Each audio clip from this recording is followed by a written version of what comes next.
welcome to Skills. You will need your reader snapshot during our instructional time today. Before we get into that, of course, we need to do some Today Let's Blend.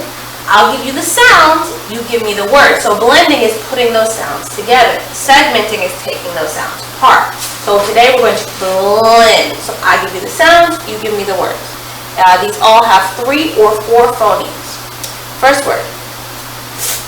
In. Fin, excellent. Un. Ton. F. Chef, okay. App. Lap, good job. Okay, now let's go to the 4th one.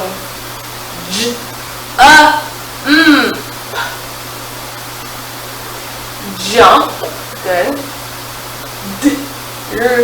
It. Drip. Say that DR sound, that drip. You hear where they're like really smushed together? They are still technically 2 separate sounds. It's a blend when they kind of smush in together. It's kind of like a peanut butter and jelly sandwich. A blend is like peanut butter and jelly. The flavors are mixing together, but there's still clearly distinctive peanut butter and jelly taste. That's what DR blend is. Whereas a word like chef with the CH, with the SH, see, that actually lends us into what we're doing later, but we'll worry about that in a minute. But a digraph, like in the word chef, which makes the sh sound, is more like mixing ketchup and mustard together. It creates one brand new taste. You don't taste 2 separate flavors anymore. You taste one brand new flavor. So digraphs are like mixing ketchup and mustard, whereas blends are like peanut butter and jelly sandwiches. You can still taste the distinctive tastes of the 2 spreads, but they're closely related to one another. So let's repeat that word just for focus sake. It. Drip. Good. And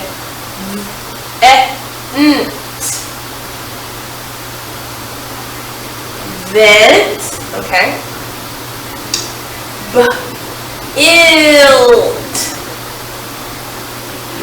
Build. Great work. Okay. So, speaking, like I said, about those digraphs, and remember how I got confused just a moment ago about ch and sh? Well, that's because ch and sh are sister sounds. And we've talked about sister sounds before, and that, like when we did and remember one was buzzy and one was not. And we talked about sister sounds s and z before. Buzzy, not buzzy. Well, ch and sh. It's not a buzz or a no buzz. It's a stop. Like ch. You can't go ch. So like with sh, you can keep going. Sh. Flows. Ch, ch, ch, ch, ch, ch. Stops. So you have your ch, ch, ch, ch, ch. Stop versus your sh. Flow. And we're going to sort some pictures pictures that show words that have the ch and the sh sounds. Woo! Alright, so like I said, we're doing remember this, before and after the letters means it's sound, so ch and sh. So my first picture is, alright, so it's not a little boy, but if you notice how he's tilting his head, we're looking at his chin. Say chin. Good. Does chin have a ch or does chin have a sh? Chin is a ch. Chin is a ch. Good job. Alright, how about this is somebody's lunch. Their lunch is packed. Is lunch ch or sh? Lunch is ch. Say lunch. Lunch. Good. How about this person is, well, yeah, they won and they have a trophy, but those the words don't have the sound. This person is the champ. They are the champ. Does champ have a ch or a sh? Correct. Champ is ch. Alright, another one. This is a picture of a It is a bench. Does bench have the ch or the sh? Good job. Bench has the ch. So we have a lunch and a bench. And we have a champ and a chin. So we see that ch can be used at the beginning and at the end. So how about this one? This picture is showing this child's shoes, his or her shoes. Does shoes have the sound sh or ch? Shoes say sh. Good job. How about this? I know it looks like a plate and technically it is a plate, but does plate have a digraph? So we're going to call this a dish, because if you put all of them together, your plates, your bowls, your cups, your silverware, they're all dishes. So this is a dish. So does dish have a sh or a ch? Dish has a, where'd it go? Sh. Dish ends in the sh. Look, d, I, sh. It ends in the sh sound. Okay, next one we see a, yes, it's paper and a basket. This is called trash. This is trash. So is trash ch or sh? Correct. Trash is sh. All right, how about, you can't tell what that is? I got you. It is a shelf. It is a shelf. Does shelf have a sh or a ch? It's a sh sound. Excellent. And there we go. So, trash, shelf. We can use the sh sound at the end in words like trash and at the beginning in words like shelf. We also said the sh sound can be used at the beginning and the end. These two pictures, lunch and bench, depict ch used at the end, and right here on our faces, our chin, ch, at the beginning of a word. Well, so now that we reviewed these sister sounds of ch and sh, which are also digraph, two graph letters. Two letters, one sound. Let me read the story with you. Come on. All right, now here we are with our reader snapshots and opening the book to the table of contents. You will note that the last time you read this book, you completed The Man in the Black Hat, at which point you learned that, for one, their jobs are to stand outside of Buckingham Palace in London, which is the city in the UK where the Queen lives. Yes, soldiers stood outside the palace wearing a red jacket and a fuzzy hat. They're not allowed to speak or smile at people. However, sometimes people do silly things to try to make them laugh. And as we saw, sometimes they can make themselves laugh too. So we did read The Man in the Black Hat.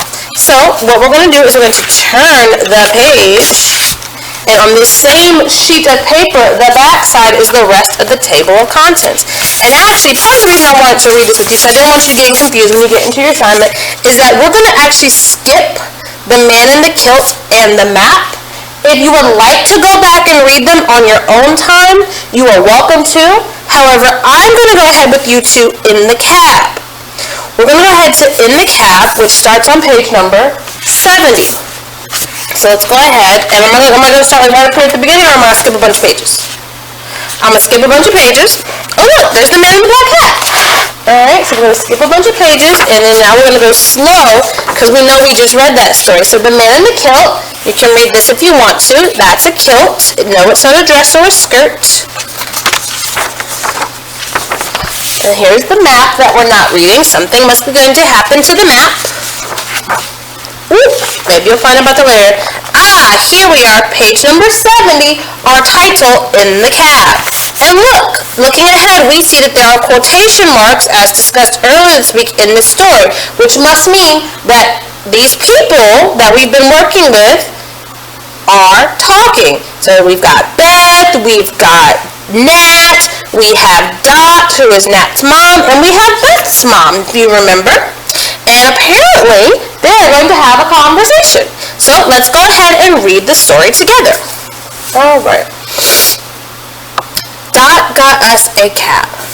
The cabman said, "Where to?" Dot said, "The King's Pub." "What is a pub?" I said. Now remember, our I is Beth. She is our narrator, our storyteller. This is the person who is telling the story, so she will refer to herself as I. Let's go back to the beginning of this line of text. "What is a pub?" I said. "A pub is a spot to get lunch," said Nat. "If it's the King's Pub," I said, "I bet it's posh. Will I get to sit with the king?" "No," said Dot with a grin, "but this pub has got the best fish and chips." The cabman got us to the pub in a flash. Then all of us went in to have lunch. That's the end of that story. And actually, for your assignment today, you're going to read Lunch at the King's Pub. I just wanted to get you set up for it because we were going to skip a couple of stories today. But if you'll come with me, I'll show you what your assignment for today will look like that includes this story, Lunch at the King's Pub. Come on! Yes, like I explained, your assignment is going to include the story, Lunch at the King's Pub. And this page in your cat book is further towards the back in the practice pages or PP section, page 23. But actually this story has 2 pages, 2 sets of questions. So PP 23 and PP 24. Do I want you to do both these pages in your book? No, what I did was I combined the questions from, not that far, PP 23 and PP 24 to generate your assignment, which will be found below the video right here. Cat book, PP 23 and 24. Click, tap, and I will, as always, be your partner A. Of course, I want you to read the story 2 times, so you will be your partner B. A friend can be your partner B, or if you're working by yourself, just go back and listen to me read the story again. And then make sure you're answering all the questions. Try your best to answer all the questions about the story before you click submit. You still have the option to do audio recordings of your answers. So type and audio, that's a great choice. Type the short answer, audio the complete sentence answer. Or even try to type the complete sentence answer. Then record what you type so that we have both. Using our tools. Alright, but that's all I have for you today. And like every time we meet, if you have any questions, let me know. Bye.